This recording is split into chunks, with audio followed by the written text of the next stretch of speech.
Hello everyone, মই আপোনালোকক Sunday part 2 ভ্লগটো দিম বুলি কৈছিলো একুৰিয়ামৰ মাছবোৰ আমি ঘৰৰ পৰা কেনেকৈ মাছবোৰ মানে দুটা মাছ ঘৰৰ পৰা কেনেকৈ গুৱাহাটীলৈ নিম আৰু গুৱাহাটীৰ পৰা মাছ কেনেকৈ আনি ঘৰলৈ আনিম সেই বিষয়ে আপোনালোকক ভিডিঅটো দেখাম বুলি কৈছিলো সেইবাবে আজি ভিডিঅটো আপলোড কৰিছো এয়া চাওকচোন এই দুটা মাছ দেখিছেনে এই দুটা মাছ অস্কাৰ ফিছ হয় এহত দুটা মাছ মানে আমি 4 বছৰ মানে হ'ল ইয়াতে ৰাখা ডাঙৰ হৈ গ'ল বহুত গতিকে এই দুটা এটা লৈ যাম লৈ যায় গুৱাহাটীত যিখন দোকান আছে যৰ পৰা মাছ আনো তাতে আমি দি থৈ আহিম এই দুটা মাছ এনেকৈ পলিথিনত এনেকৈ পানীত ভৰাই লৈ যাব লাগিব আৰু ইয়াত এইটো দেখিছেনে গ্ৰীণ কালাৰ এইটো এটা মেডিচিন দিয়া হৈছে এই মেডিচিনটো দি লৈ গ'লে মানে বহুত টাইম ভালে থাকে কাৰণ যেহেতু আমি 1.5 ঘণ্টা ৰাস্তা যাব লাগিব আৰু এইটো পেকিং কৰাটো কিন্তু মানে বহুত মানে অলপ টান বহুত এটা কিটিপ এটা আছে যেটো মানে যিসকলে জানে তেওঁলোকে হয়তো বুজি পায় এনেকৈ বতাহটো হাৱাটো ভিতৰত থাকিব লাগিব নহলে মাছজনী মৰি যাব আৰু ধুনীয়াকৈ পেক চেক কৰি লৈ এতিয়া আমি গুৱাহাটীলৈ ওলাইছো আৰু ৰাস্তাতে এয়া মাইনা আৰু দেউতাক আগত মই পিছপেনে বহি গৈ আছো আৰু ফাইনালি আমি আহি এইখন দোকান পাই গলো বৰা একুৰিয়াম এইখন যে ডগছ কেয়াৰ আছে তাৰ তলত বৰা একুৰিয়াম আছে ইয়াতে আমি জয়নগৰ হয় এইখিনি জয়নগৰ 6 মাইল জয়নগৰত এয়া মাছ দুটা লৈ আনিছিলো যে এই দুটা আমি এতিয়া দিব যাম এয়া আমি ভিতৰলৈ সোমাই গৈ আছো আৰু ভিতৰত গৈ ইমান ধুনীয়া ধুনীয়া মাছ আছে চাওকচোন আপোনালোকে মই গোটেই কেমেৰাটো এবাৰ ঘূৰাই দিছো এইবোৰ মাছৰ একচুয়ালি বহুত কিবা কিবি নাম আছে মই নাজানোই কি নাম আৰু আমি নিম fire red oscar albino tinfoil barb chili red oscar tiger oscar আৰু এটা আছে কপাৰ অস্কাৰ মানে বহুত নাম এনেকুৱা এইকেইটা নামৰ ভিতৰতে মাছ নিম বুলি ভাবি থোৱা হৈছে আৰু এইবিলাক চাওকচোন এটা এটাকে নাম ক'ব গ'লে মই নাজানিম যদি পাৰ্টিকুলাৰ ফটো মাৰি কোনোবাই হুধে তেতিয়া মই একচুয়ালি মোৰ হাজবেণ্ড এক্সপাৰ্ট বুলি কোৱা নাই মানে নামবিলাক চিনি পায় মানে তেওঁ একুৰিয়ামত বহুত ইন্টাৰেষ্ট বহুত দূৰ জাৰ্নি কৰি আহাৰ বাবে মাছকেইটা মানে প্ৰথমতে আধা ঘণ্টা থ'ব লাগিব বুলি ক'লে সেইবাবে আমি মাছকেইটা থৈ আমি ঘৰলৈ গ'লো ঘৰ পাহি আকৌ ইয়া ভিডিঅ' কৰিছোঁ এই আধা ঘণ্টাৰ পিছত মাছকেইটা আকৌ পানীত এৰি দিয়া হৈছে চাওকচোন এই দুটা মাছ ভিডিঅ' এইকাৰণে কৰি ৰাখিছোঁ কাৰণ সৰুৰ পৰা ডাঙৰ কৰিছিলোঁ যিহেতু মন থাকিব আৰু পিছত চাই থাকিম আৰু এতিয়া আমি কি মাছ লৈ যাওঁ আপোনালোকক দেখাওঁ এয়া মাছ দেখিছেনে এইকেইটা হ'ল ফায়াৰ ৰেড অস্কাৰ এইটো আৰু এনেকুৱা আৰু এটা ব্লেক কালাৰো আছে এইটো ব্লেক কালাৰটোৰ নাম হৈছে টাইগাৰ অস্কাৰ আৰু এই দুটা লৈ লৈছো ইয়াৰ এজোৰ লৈ লম আমি আৰু ব্লেক কালাৰ এটাই আছে আমি বিচাৰিছিলো ব্লেক কালাৰ বেছিকে কিন্তু টাইগাৰ অস্কাৰটো নাই গতিকে এই দুটাই ললো আৰু এইপিনে এটা আছে আৰু এটা আছে চিলি ৰেড অস্কাৰ এয়া চিলি ৰেড অস্কাৰ ইয়াৰ পাও আমি দুটামান লৈ লম সৰুতে নিলে বহুত মাছ ধৰে যেহেতু আমাৰ একুৰিয়ামটো 4 ফুট ডাঙৰ গতিকে ধুনীয়াকৈ ধৰিব আৰু এতিয়া মাছকেইটা ধুনীয়াকৈ আমি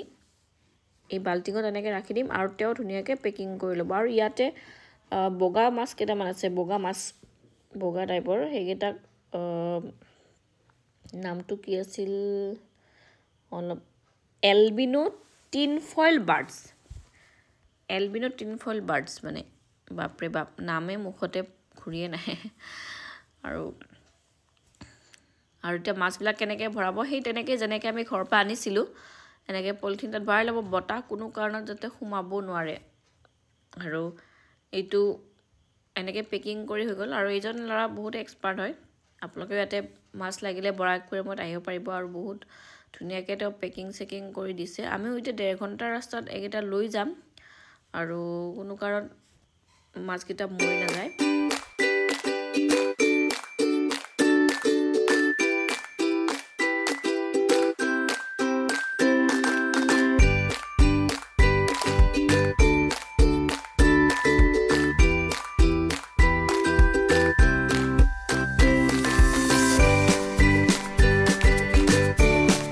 আৰু ইয়া পেকিং 3টা পেকেটত পেকিং হৈ গ'ল আৰু এতিয়া কেইটামান মেডিচিন লৈ ল'ব এয়া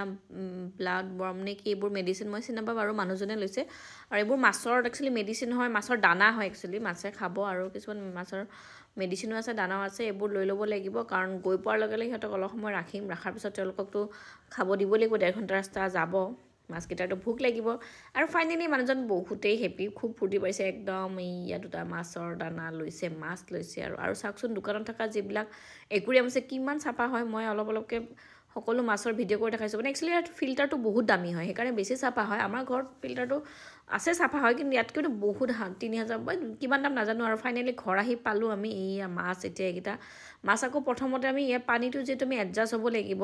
তাতে বেলেগ পানী আছিল আমাৰ ঘৰত বেলেগ পানী আছে গতিকে এই গোটেইখিনি মাছ আমি প্ৰথমতে একুৰিয়ামৰ ওপৰত এনেকৈ পেকেট দিয়ে এনেকৈ একুৰিয়ামৰ ওপৰত দি দিম যাতে সিহঁতে আমাৰ মাছ একুৰিয়ামৰ পানীটোৰ লগত অলপ সময় এডজাষ্ট হয় এই একুৰিয়ামৰ কভাৰখন খুলি ল'লোঁ এতিয়া এনেকৈ পানীত আমি মাছকেইটা এনেকৈ প্লাষ্টিকেদি দি থৈ দিম অলপ সময় এডজাষ্ট হ'ব দিম আৰু আধা ঘণ্টামান এডজাষ্ট হোৱাৰ পিছত এয়া উলিয়াই অনাৰ পিছত এতিয়া এটা এটাকৈ মাছ আমি একুৰিয়ামত দি দিম ধুনীয়াকৈ আৰু এয়া এটা মাছ দি দিলোঁ এইটো চাওকচোন নামি আহিলে কি ধুনীয়াকৈ চৰি আছে এনেকৈ গোটেইকেইটা দিলোঁ আৰু লাষ্টত এইটো ফাইনেল আমি দিছোঁ টাইগাৰ অস্কাৰ আৰু এনেদৰে গোটেইকেইটা মাছ দি দিলোঁ এয়া মাছৰ দানা দিয়া হৈছে ধুনীয়াকৈ খাইছে এডজাষ্ট হৈ গৈছে যিহেতু আমি আধা ঘণ্টা থৈ দিছিলোঁ আৰু আজি ভিডিঅ' চাই কেনেকুৱা পালে জনাবচোন একদম মাছ কেনেকৈ মৰিগাঁৱৰ পৰা আনি গুৱাহাটীত দিলোঁ গুৱাহাটীৰ পৰা আনি মৰিগাঁৱত আনিলোঁ কেনেকৈ অনা হয় গোটেইখিনি দেখালোঁ যিসকলে একুৰিয়াম ঘৰত আছে বা যিসকলে একুৰিয়ামৰ মাছ ভাল পায় তেওঁলোকে ভিডিঅ'টো নিশ্চয় ভাল পাব